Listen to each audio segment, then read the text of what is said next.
You are now listening to Straight Facts, only on Big Gold Belt Media with your host, Celis.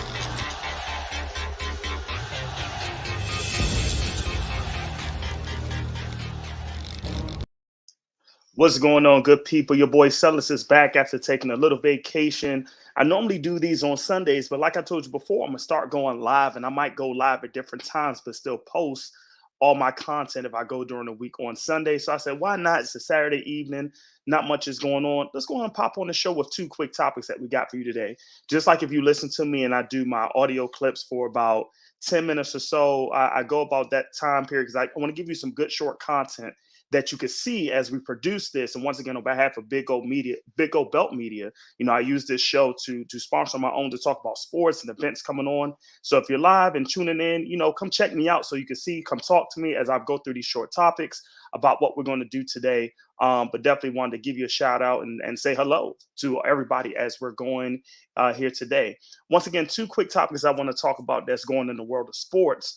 One means dear to me because it involves my favorite team, but something is to think about for the future, and definitely want to get your feedback and comments to it as we go through it. So as we look at this for the first topic, did the Suns treat Deandre Ayton right? Once again, as you all may know, if you're listeners, I'm a huge Phoenix Suns fan. Been a Phoenix Suns fan a long time, ever since Penny Hardaway got there. This was back in '99, and definitely been a Suns fan through and through. There's some great times, some rough times. I got a chance to go to the NBA Finals when they went in 2021. So definitely huge on that. But did the Suns treat Deandre Ayton right? Let's take a look about Deandre Ayton's history. From the Bahamas, went to the University of Arizona, went to high school in Arizona, then went to the University of Arizona, became the number one overall pick. The first time the Suns got the number one overall pick, and they decided to go on a very skilled big man. And if you think about that 2018 draft, it was very talented within the top five. Deandre Ayton went one. Marvin Bagley went number two to the Kings. Luka Doncic went number three to Atlanta. Then had a flip-flop and traded with Dallas, in which he got there. And number four was Jaren Jackson Jr., which seems to be a great pick. And number five was Trae Young, drafted by Dallas, but then got traded to Atlanta. And when you think about that draft, it was a lot of times that was going on between DeAndre Ayton and Luka Doncic being the number one pick, because the current coach at the time for the Phoenix Suns coached Luka as when he was an international star. So it was some going back and forth, but the Suns decided to go with the big man. And at the time, I thought it was the right pick, even though the NBA is more going to that small ball or guard and forward type game. If you have a solid, legitimate 7-footer that's a skilled big man, you got to take him. There's not that many in this league. And if you got somebody that can be dominating on that aspect, you got to take him. So I was very happy for the Suns to take DeAndre Ayton as number one overall pick. Within the time frame that Ayton was there, he became a consistent double-double, got his team to the playoffs within 4 years. And once again, like I mentioned, got into the finals, lost in 6 games to the Bucks, which still hurts. But one of the things was DeAndre Ayton deserved the contract. Now, when you think about the number one overall pick and the extensions and things that comes on, Devin Booker, who just signed his second max deal, his super max deal, was the number 13 overall pick. And Phoenix immediately, when it gave time for to do the original max, they did it immediately. When it came for the super max, they did it immediately. But when it came to DeAndre Ayton, everything was stalling. Like, would he be that next person to get paid in the Suns organization? Even with Chris Paul, when you brought Chris Paul in, immediately he re-signed for a big contract deal. But DeAndre Ayton did not. Now, for my personal feelings of DeAndre Ayton, I think DeAndre Ayton is a great player. I love him as a Phoenix Suns. Sometimes he gets a little lost in translation, where sometimes if somebody like this, a skilled big man or a little bit quick off the steps, he takes himself out of the game because he's just a human. He gets frustrated and things of that nature. But I think when you talk about pound for skilled big man, he is the best big man in the league. And I really think that he is going to show as he continues, because he's only 24. As he continues to grow and develop, he's going to be very strong. And I see a little bit of, not saying he's going to be this great, he may be, but a little bit of a Hakeem Olajuwon-esque with some of the skilled moves that he has when he shoots his 15 to 17 footer, or when he's scoring in his low post game with his drop steps and things of that nature, or even baby hooks. He has gotten better year by year. But on Phoenix's side, they want to see, is DeAndre Ayton solid enough or consistent enough to make sure he gets what he needs to do as far as taking that team or taking his game to the next level. So they kind of held back for it. Now, one of the things that the collective bargaining agreement that the NBA does is they say, hey, for a certain amount of picks, when it comes to their fourth year or so like that, they become a restricted free agent going to free agency. So teams can get a chance to match that with you if you don't choose to sign them early on. So the Suns were waiting. They were waiting. Rumors came around with Kevin Durant. Will he sign? Will he be a part of the Phoenix Suns organization? Because Brooklyn wanted the whole squad, it seemed like, in order to trade for Kevin Durant. So was Mikal Bridges going to be involved? Was Cam Johnson going to be involved? Was Deandre Ayton going to be involved in the sign and trade deal? So Phoenix kept waiting until Indiana came in. Indiana came in and said, hey, we're going to do this. I want to make sure we put an offer sheet out to DeAndre Ayton. Let's sign him for 4 years, 133. Okay, they put that out there. Phoenix immediately, seems like within 5 minutes, signed him.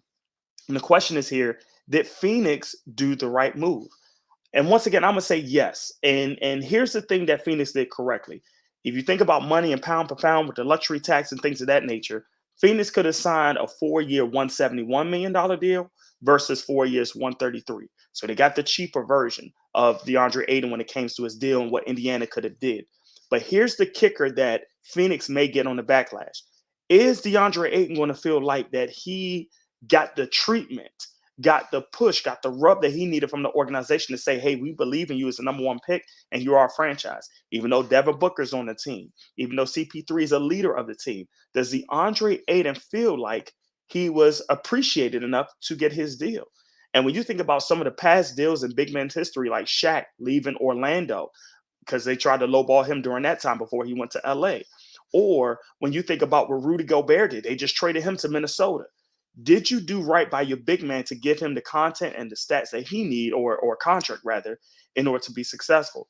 Phoenix had to play this game because they knew they had it in their pocket where they was going to see what other people thought of his market and pay for that market if they felt like he was appropriate enough. Now, if it went to 4-year 171 and Indiana would have offered that, I still think Phoenix would have matched it. Because if Phoenix would have lost DeAndre Ayton without getting anything in return, that was going to be terrible for their franchise. Like I said, when you have a legit big man that's 7 foot and skilled and young like him, because we had some big men like Greg Oden, Michael Olowokandi that went number one overall, and they didn't pan out in the league because their bodies didn't make it. DeAndre Ayton is a very, very strong 7-footer to do what he needs to do to be successful. But Phoenix needs to make sure that they give him the light that they need to say, we fully trust in you. Even if that comes with Monty Williams saying, okay, for the first quarter, we're going to give you about 7 or 8 touches down low just to get you started. Devin Booker's going to get his. CP3 is going to get his. But you need that third person, that bona fide person, to be Ayton. I think he can do it. But Ayton's going to have to step up his game now that he got his money, because in this contract, it's no player option after the 4 years, and he cannot be traded until January 15th if Phoenix decides to trade him. In addition, DeAndre Ayton can veto any trade this year if he doesn't feel like he wants to go anywhere. So it's better to put yourself in that early value to stay healthy and to do what you need to do to be a scorer. But here's the problem that Phoenix is going to be in. LA still trying to get, or LA Lakers are still trying to get Kyrie. Golden State Warriors are your defending champions. The LA Clippers signed John Wall to try to make sure they can all come back with Paul George and Kawhi Leonard.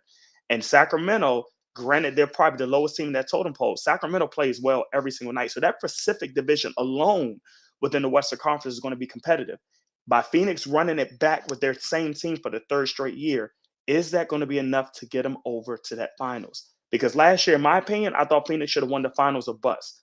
This year, what are you going to do now after you re-sign DeAndre Ayton as your franchise player to see what you're going to do? So it's going to be really interesting to see what Phoenix does. I think Phoenix still needs to do a couple of more moves. I think one move they should do has to go with that veteran minimum. Get a Boogie Cousins. I think Boogie Cousins off the bench is going to be somebody that's going to be needed. I know they got Bismack Biyombo as they re-signed him. They lost JaVale McGee, but get somebody like Boogie Cousins as another 7-footer. It's a no risk, high reward thing to put him in there to see if he can come off the bench and be a good threat for you. What are you going to do with Jay Crowder? What are you going to do with Campaign, who a little bit struggled at some points in the playoffs? Are they going to come back and be stronger next year? So I think Phoenix still has some retooling to do. It's still a lot of time left in the offseason. And even a Dario Saric coming back to see what's going to take place for next year. So Phoenix has some pieces to go. But once again, I think it was a good move by Phoenix. They tried to play the politics to see how much money they can get for him, but we'll see how it goes. So that's on my Phoenix Suns. But here's the next topic I want to talk about. the NFL Sunday Ticket beyond 2022. Now, as we're coming up in football season, people are getting ready for their fantasy drafts. I just actually did a mock draft myself for the fantasy draft, which in one of my leagues, I got the #1 overall pick, and I didn't want that, but I got to make sure my pick is smart. But when you watch football, how are you going to watch football in 2022? Now, we still got our red zone, which is very popular. You go to your sports bars and things of that nature where you have your events and things of that nature where you can see every game. But when you see every game at home, right now, the money game is NFL Sunday Ticket. Now, the NFL Sunday Ticket has been going for years on DirecTV and is still going to continue to do that. But what is it going to be as streaming service continue to take over for 2023 and beyond? And Roger Goodell already had an announcement to say that the NFL Sunday Ticket will no longer be on DirecTV. It's